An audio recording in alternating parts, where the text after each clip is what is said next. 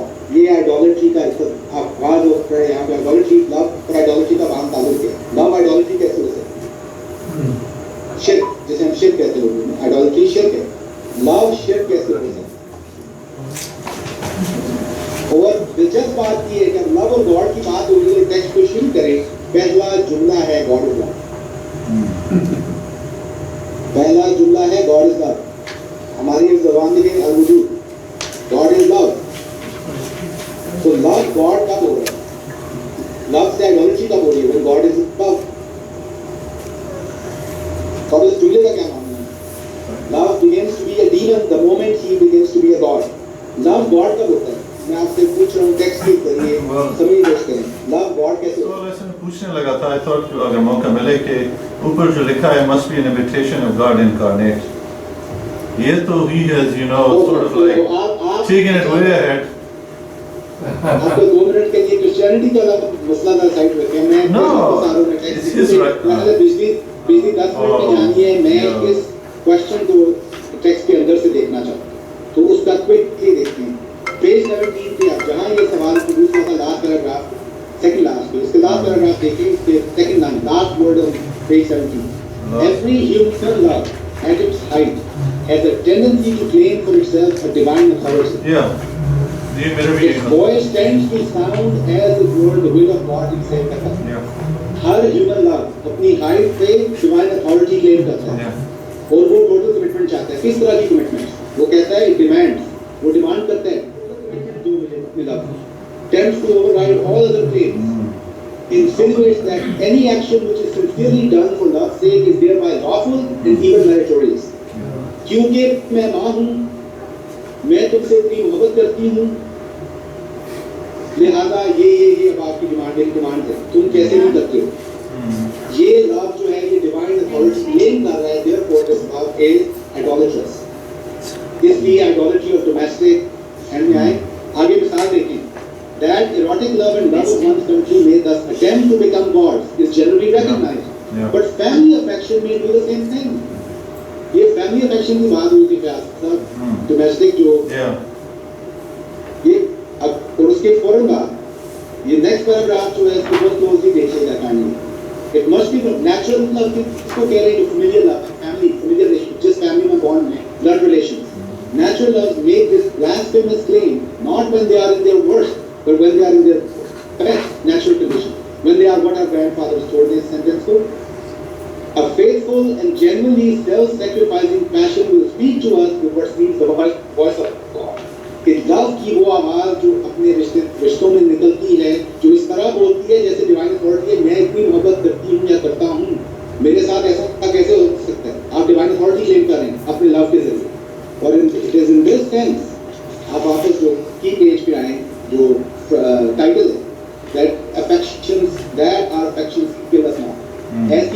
جو divine authority کلیم کرے گی اٹ ول کل ایوری تھنگ. اس سیکشن کو میں چھوڑ کے کنکلوژن پہ جاؤں تاکہ بات ختم ہو. پیج 19 لاسٹ سینٹینس میں we may give our human love the unconditional allegiance which we owe only to God. We may give our human love the unconditional. یہ کہہ نہیں رہا کہ کریں, یہ کہہ رہے ہیں کہ یہ پرابلم ہے. We may give our human love the unconditional allegiance which we owe only to God. Then they become gods. Our human love become gods. Then they become demons. Then they will destroy us and also destroy themselves. For natural love that are allowed to become gods do not remain loves. وہ love نہیں رہتا, وہ demon بن چکے. جو یہ ideology کی ہے قرآن کا بدلا ہوگا جو فیاض صاحب نے کہیں کو کیا تھا اس میں کہا کرائسٹ کا کیا ہمارا کیا دینا.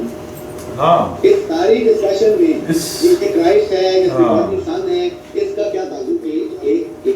ایک خوبصورت آرگیومنٹ ہے میرے خیال